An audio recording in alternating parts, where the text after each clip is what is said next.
Good morning, everyone, and welcome to SDAC. We're pleased to announce that October is being recognized around the nation as National Disability Employment Awareness Month, or NDEAM.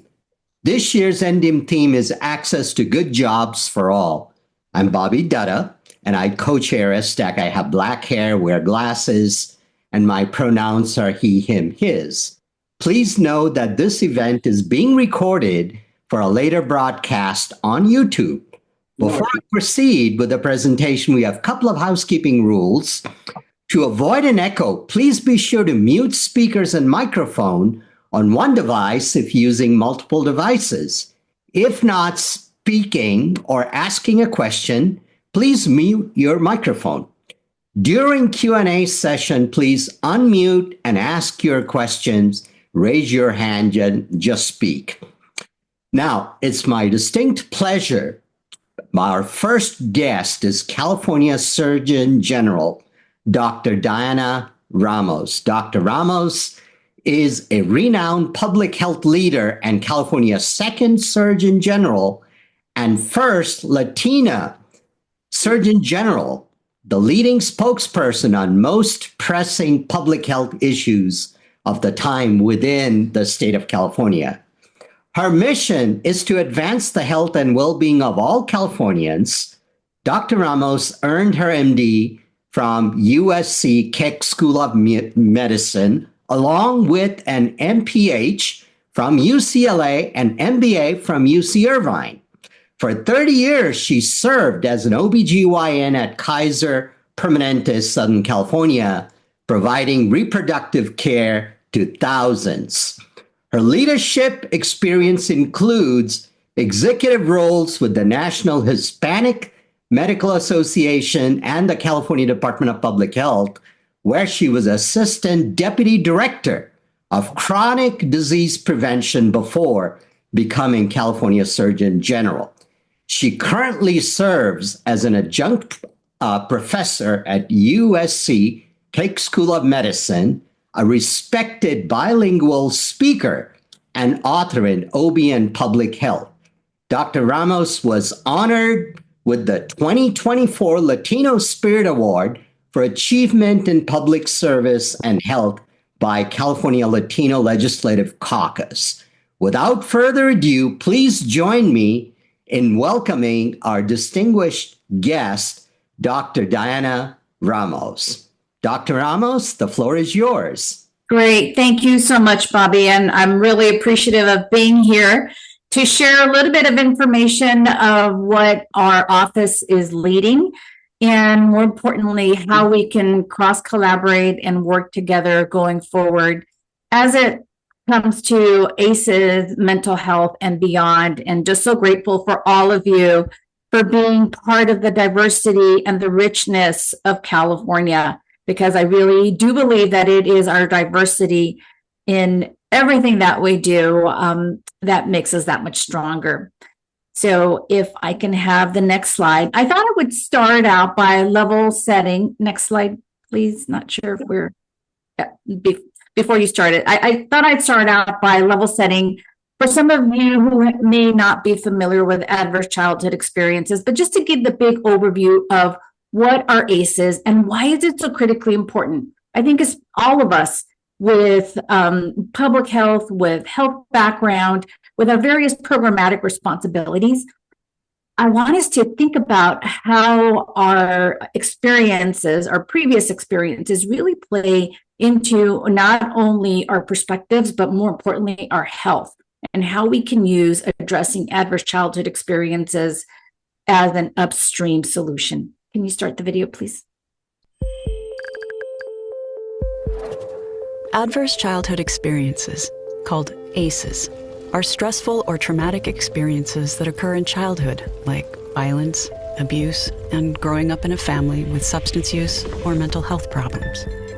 When a caring adult or supportive environment doesn't soften those adverse experiences, or when they are ongoing or overwhelming, they can lead to a prolonged activation of our stress response called toxic stress. Think of toxic stress like this. Our bodies were designed to escape predators quickly. Imagine you're walking through the woods and you see a bear. Your brain signals your body to release stress hormones like adrenaline and cortisol. Your heart begins to pound and your body prepares you to either fight or run from the bear. And that's useful if you're in the forest and there's a bear. The problem is when children face threats to their physical and emotional safety, and this system is activated over and over and over again. What was meant to protect you begins to do the opposite and becomes damaging to your health, creating long-lasting wear on your body and brain. Children are especially vulnerable to the effects of ACEs and toxic stress because their brains and bodies are still developing. The toxic stress from ACEs and other adversities such as poverty, racism, discrimination, and natural disasters can disrupt the normal functioning of vital bodily systems. Simply put, toxic stress can result in long-term mental and physical health conditions. Not only that, but the effects of ACEs can be passed from parent to child for generations through the biological changes and behaviors associated with ACEs and toxic stress. A person with 4 or more ACEs is twice as likely to suffer from heart disease, cancer, and stroke, 4 times as likely to develop depression, and 12 times as likely to attempt suicide. The good news is that safe, stable relationships and environments and other interventions such as physical and mental health support can reduce the risk of ACEs leading to toxic stress and stress-related health conditions. To learn more, visit www.osg.ca.gov. Thank you for playing that. So the one thing I want us to really think about is that in general, folks without disability experience ACEs. And now, depending upon the disability that people may be facing, that even increases the amount of stress beyond what is typically thought about, because there are other challenges that folks need to address and need to overcome. So providing solutions to not only mitigate, but hopefully prevent adverse childhood experiences, I hope you will realize is going to be an activity that all of us want to do together. So we need to prevent that early trauma so that overall adult health can be improved. And nationally, 1 in 6 adults experience 4 or more types of adverse childhood experiences. So again, there are 10 ACEs, 10 questions that are answered. And when you have 4 or more of those positive experiences answered, that is considered toxic. So 1 in 6 people are in that toxic level. 5 out of the 10 leading causes of death are associated with adverse childhood experiences. And the next slide will give us some more information, but just want to highlight the overall picture of adverse childhood experiences. And you can see that those with the highest number of 4 or more adverse childhood experiences are the ones that are in dark blue. Now, you may be saying, well, what about the other states? So it's not to say that they don't have ACEs. It is really that they're not screening for ACEs. And when you have the data, you can report it, and they just don't have the data. But just want to highlight those states that are actively looking at adverse childhood experiences. And they're looking to California to get some direction as to how to address it. Can we get the next slide? And so remember that ACEs don't affect everyone equally. Really, if you are a sociodemographic group, LGBTQ+, of color, indigenous, we are more impacted by adverse childhood experiences and discrimination experienced by these groups, including racism, is also a factor for toxic stress. And I know many times folks with disabilities that is also chronic stress that can contribute to your overall health. Next slide. So when we address adverse childhood experiences early, before age 18, you can see these are the health conditions that could be prevented. Now, you're talking about an upstream approach. This can be prevented. So you can prevent 44% of depressive disorders by addressing adverse childhood experiences. You prevent it. It never even happens. We don't have the need for medication. We don't have the need for counselors. It's just prevented. You can see the other chronic obstructive pulmonary disease decreased by 27%, asthma 24%. You can see the other medical conditions. Next slide. In terms of health behaviors, you decrease smoking by 33%. 33%. Heavy drinking is decreased by 24%. And then you have some socioeconomic challenges that are also improved. Now, I oftentimes ask myself, well, how could that be?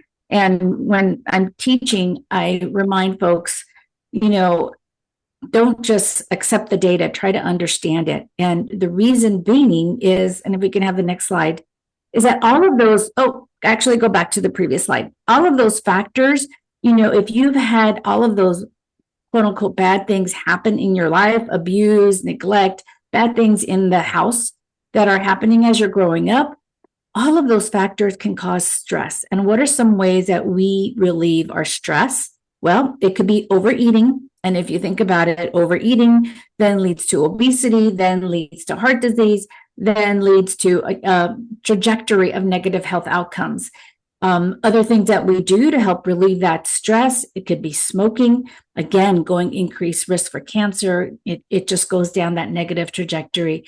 And other things we do are using drugs or heavy drinking. So we try to relieve our stress by external methods, and that's the source of the negative trajectory of the health outcomes. Next slide. The other thing to keep in mind that it's not just the adverse childhood experiences that are impacting us, it also is our community and the environment. So all the social determinants of health, all of these things come into play when we're thinking about not only what can we do to mitigate, to have an upstream approach, but more importantly, when it comes time to the mental health conditions, that of which ACEs is one, it falls under the ACEs category. Next slide. And here we want to highlight the fact that ACEs are disproportionately higher, and we mentioned it earlier, in people of color. And you can see the 4 or more ACEs, and this is California data. The American Indian, Alaska Native have the highest number of 4 or more ACEs. And if you start to think about all of the health data, you start to realize, okay, yes, there is highest rate of smoking, it's all negative outcomes that we see.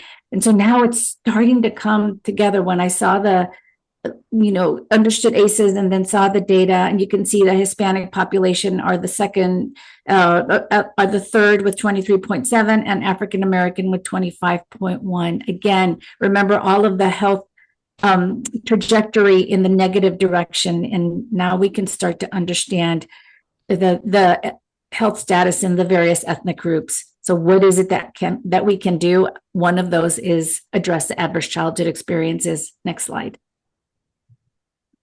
And when I learned about ACEs, I thought, wow, okay, this is really bad, because when I looked at my childhood, there was a lot of ACEs. I was one of those 4 or more ACEs, the Hispanic population, having grown up in pretty adverse environments. I probably fell under that. And I stopped to think, well, what happened to me? Why is it that I am not like what you would expect, having grown up in South Central and LA, having grown up as a latchkey kid, and just really oftentimes needing to just fend for myself. And one of those solutions was these positive childhood experiences. So I truly believe that it's the positive childhood experiences in my life that have me standing here virtually before all of you to be the California Surgeon General. So know that even though it may seem like, oh my goodness, yes, all of those bad things happened, it's when we promote and when we're helping be part of these positive childhood experiences that we can mitigate those ACEs.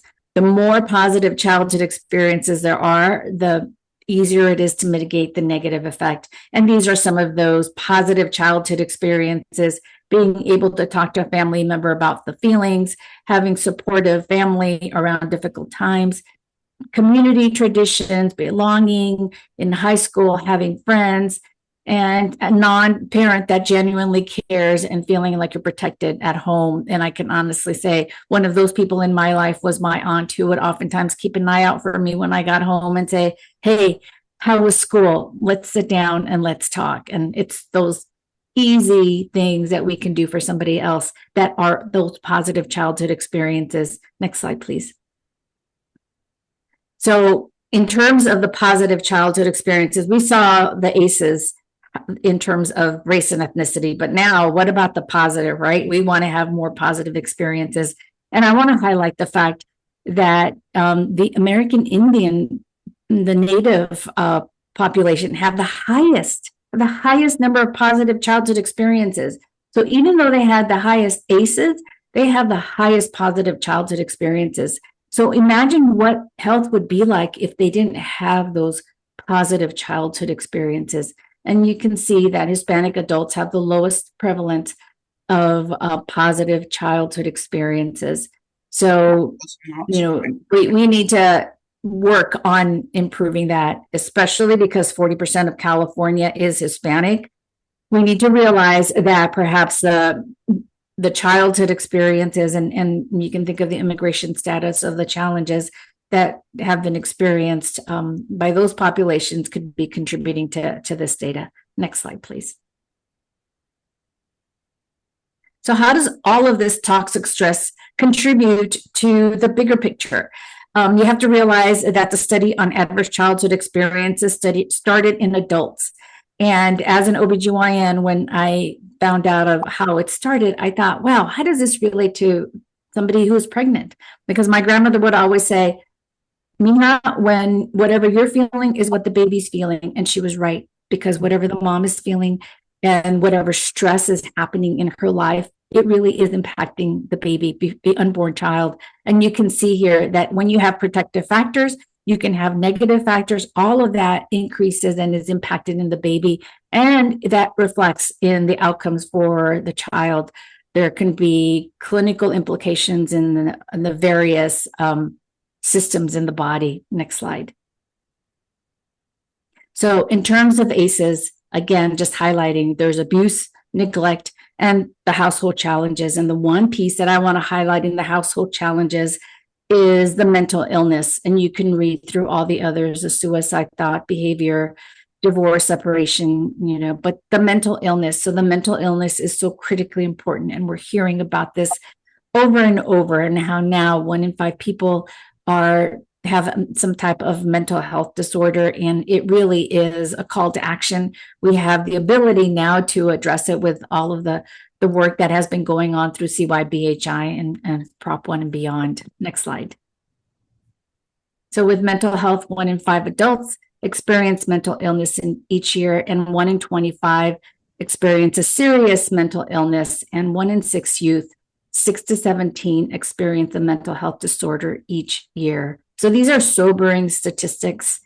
And next slide. And the other is that 50% of all lifetime mental illness begins by the age of 14 and 75% by the age of 24. And that's the reason why the CYBHI work was really focused on 25 and under, because of the opportunity to really help the population in this age group. Next slide. And I came across this, and this is really important and very relevant to us right now. Adults with disability report frequent mental distress almost 5 times as often as those without disability. And so this is important to really stop and think, what can we do? And it could be as simple as asking, how are you doing? If we have the ability to do depression screening, to do a PHQ-2, a PHQ-9 screening. So it's critically important that we don't overlook the fact that perhaps we need to really focus on and pay a little extra attention of adults with disabilities. Next slide. And overall, suicide is the second leading cause of death among people aged 10 to 34, second. And sadly, a friend of mine's their 14-year-old committed suicide this past week, and it's just so heartbreaking to think that we can lose a life. And I think this is why all of us are so critically important in just knowing the facts, knowing the numbers, and then really being part of the action that we can be in helping promote programs and increasing awareness and supporting those who are having mental health issues. Next slide. So the impact of depression and anxiety. So again, going back to what the mom is feeling is truly what the unborn child is feeling. And this is just a big schematic, is that when there are mental health issues in the mom, it impacts that unborn child throughout their life because of the fact from infancy, getting the right medical care to reaching their milestones. The mom, the parent is not there to be able to support that child because they're not there mentally and oftentimes physically. It's harder to take care of another person. And remember, there's oftentimes more than one child. It's the whole family. So it really is a ripple and domino effect. So that whole relationship from the mom really makes, and that parent makes a big difference. In the next slide. So this is a video highlighting how a parent's adverse childhood experiences impacts her life and beyond.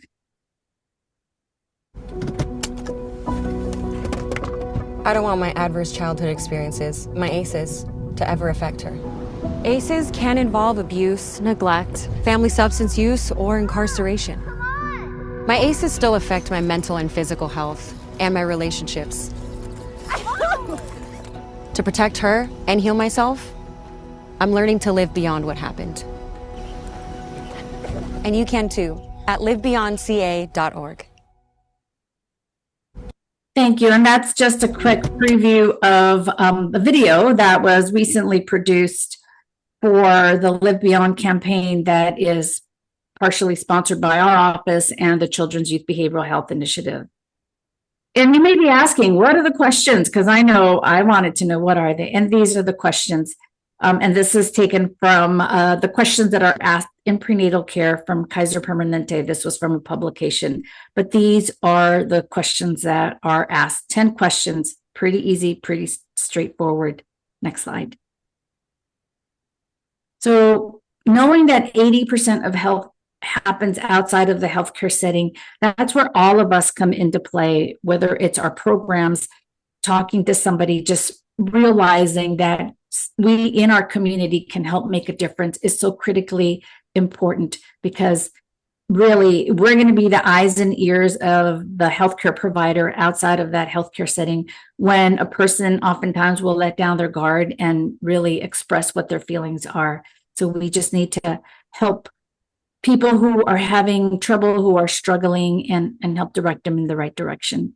Next slide. These are a couple of apps that are have been put out through the Children's Youth Behavioral Health Initiative. The Soluna app is an amazing app for people 25 and under that really is one-on-one mental health support. If you're not aware of it, it's a great resource, and it starts out with a chatbot.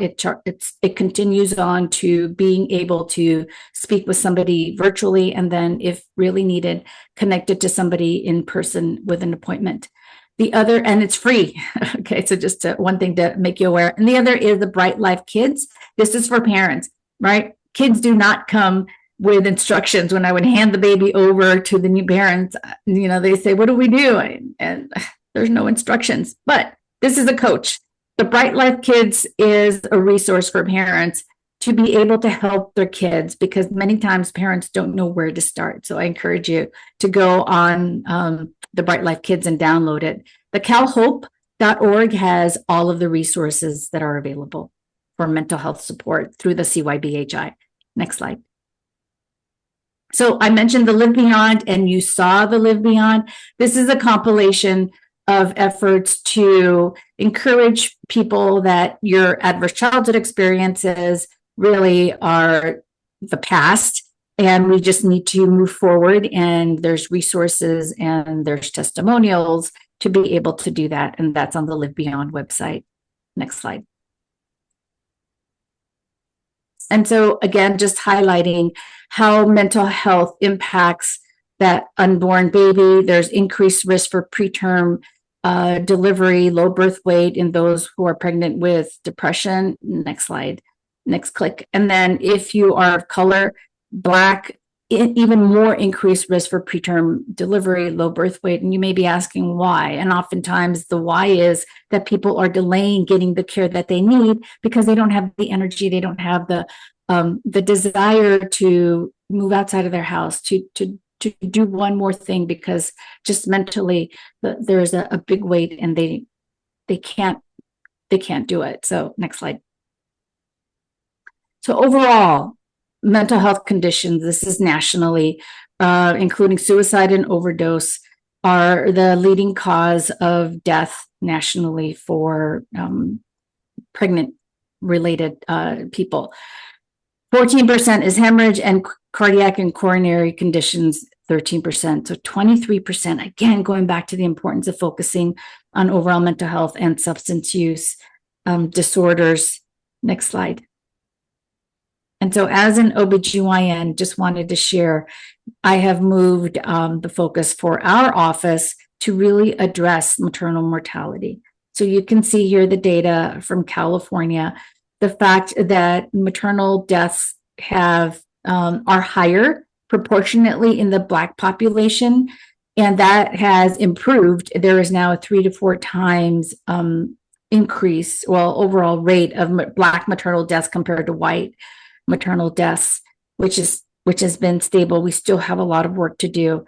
But if you look at the data from 2013 to 2021, it has been steadily increasing for the Asian, Hispanic, and the white population. So we need to do something about it. And again, as an OBGYN, somebody that has been working in this field, I thought we cannot just stand by and not do anything when the rates have been increasing. And more importantly, the total number of pregnancy-related Hispanic deaths has doubled from 2013 to 2021. Next slide. So when we asked what are the causes of pregnancy-related death in California, the most common cause for all ethnicities is heart disease. And that's different from the national numbers. But heart disease is the most common cause. And you can see the other causes, bleeding, behavioral health, and infection are included in there. But behavioral health causes are oftentimes associated with 10 to 15% of the other pregnancy-related medical conditions. So it wasn't just heart disease. There probably was 10 to 15% of the behavioral health conditions also. So it's even higher. Important for us to address this. Next slide. And so this is a screenshot of the Strong Start and Beyond, our blueprint. The blueprint really is a playbook, simplification, a starting point that builds on the work that is being done by the California Department of Public Health, our sister agency, as well as the Department of Healthcare Service. What is it that we can do differently? Because California has the lowest maternal mortality rate, but we need to do better. You saw the disparities in terms of ethnicities.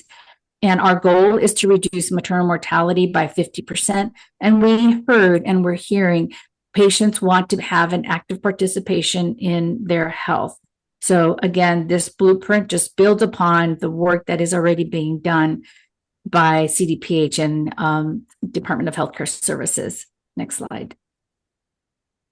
And for those of you who may not be aware, pregnancy is a window to future health. So oftentimes people who have had high blood pressure, diabetes, or depression, they actually have a higher risk of that condition coming back later on in life. So if you know, or if you had high blood pressure in pregnancy, you have a 63% increased risk of future cardiovascular disease. Same thing with diabetes. You have an increased risk for suicide if you had depression in pregnancy. Next slide. So again, taking into consideration that 80% of health occurs outside the healthcare setting, just really focusing on improving resource awarenesses, supporting the behavioral health outside of the healthcare setting, and really pulling in on our partnerships and collaborations to elevate the work that others are doing. Next slide. just a quick screenshot in the providing a resource for folks to know what their health is like before they become pregnant.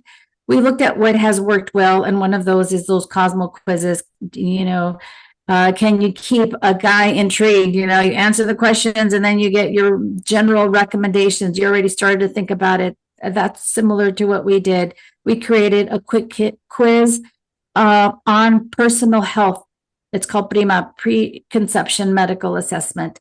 Just thinking about, okay, I answered the questions. Wow, it looks like I have some health conditions. Maybe I need to do something more before I decide to get pregnant or not. So it's just a way for people to start thinking about their health before pregnancy. Next slide. And again, going back to the community, 80% of health happening outside of the healthcare setting. Realize that over 62% of pregnancy-related deaths occur after the first day of delivery. So really building up on the importance of the community and what we can do in the community. And I bring this up because, next slide, I am asking for each and every one of you to partner with us. There are things that you are doing, communities that you are working with that are focusing and just touching the lives of reproductive age people. And we would love to partner with you so that we start to think about pregnancy, not just when a person is pregnant, but before they become pregnant. And then more importantly, after delivery, because you see that 62% of the pregnancy-related deaths occur after the birth of the baby. So please partner with us. Next slide. And with that, thank you so much for the opportunity to share a quick snapshot of what we are focusing on and really to continue partnering with everything that you're doing. Thank you so much. And I'm happy to answer any questions, and you can always feel free to reach out to us. Great. Thank you, Doctor. That was very informative presentation. We really enjoyed it. If you have a couple of minutes, I can ask the audience if they have any questions for you. If people want to ask Dr. Ramos a question, please unmute and ask the question. One of the questions that came in chat, this is very informative resource. Could we have the slides that we can be shared with the group if your office could send that? Sure. Yes. So that came more than one occasion. Another question that came. So I was diagnosed with 22q11 at age of 32. I wish we had better technology back in 1976. This is more of a statement than a question. So one resource that I want to share to folks, because this was a specific genetic diagnosis, there is a NIH-sponsored program called All of Us. If you go to Google All of Us NIH, it is a national program that is based on precision medicine. So they are recruiting people to be part of All of Us, and you are given a breakdown of your health and what medications work for you, like anticoagulants, hypertensive medications, and what you're predisposed to genetically. And it's free. It is an open source. It is run through the UC systems in California. Mm-hmm. But for folks who are really wanting to get more into their own personal health, I encourage you, All of Us. I was so amazed by the program. Yes, Doctor. Thank you so much for sharing that information. I took that All of Us, and I even got $25 in gift cards. So, you got lucky. I was willing to do it for free. It was an added incentive. One thing I was curious about, you mentioned that many of the ACEs can be mitigated with positive experiences in childhood. So is it a numerical value? Like if you have 8 ACEs offset by 8 positive, or does it depend on the intensity of the positive experiences that you have encountered? That is a great question, and I do not believe they have looked at that correlation specifically. And I really think it depends on the person and the type of ACEs that the person has experienced. Great. Any other question for Dr. Ramos? Now would be a time to ask that. Hi, good morning. My name is Alyssa Chaston. I have a question. And first of all, just thank you so much, Dr. Ramos, for this presentation. It was so informative. I really appreciate the information you provided today. And I think my question is similar to Bobby's question regarding the experiences in the not necessarily the numerical value, but for content, my 8-year-old has experienced quite a bit of ACEs. We both went through quite a bit of challenges, and he has unfortunately been diagnosed with quite a few disabilities due to these things. And outside of therapy and all these other things that we're doing, I think my question is, how do we sorry. Okay, I know it's not easy, and believe me, it took me years to be able to say, about my childhood. So, yeah. So I think my question is just very similar to Bobby's, like, how can we help them overcome? And so that way they're still not having so many negative thoughts. And Alyssa, it sounds like you are doing exactly what you're supposed to be doing. It sounds like you're not only providing, the counseling, but now it's the opportunity to try and increase the number of positive experiences. And on our website, there is an ACEs page, and there's the positive childhood experiences, and there's a lot more information. And this is where creating more good feeling memories, feeling that support really comes into play. And it's going to be really a matter of time, but you're doing amazing. And I congratulate you for caring for your child, but I want to encourage you to take care of you as well. So you need to build upon, all the positive things in your life so that it starts to fade. You're not going to forget it. You're not going to forget it, right? Because we're human. But it won't sting so much, and it'll be easier for you as time goes on. So thank you so much for sharing. Thank you, Lisa. We have one more question for Dr. Ramos. Michelle, you have your hand up. Go ahead, unmute and ask the question. How are you doing? First off, I do have 22q11, and I was telling Bobby, no one in my family has it. It's genetic, by the way. For me, I got it by accident. The doctors knew, but they never told my parents about it. So my question is there a way they can find out about 22q if they're pregnant?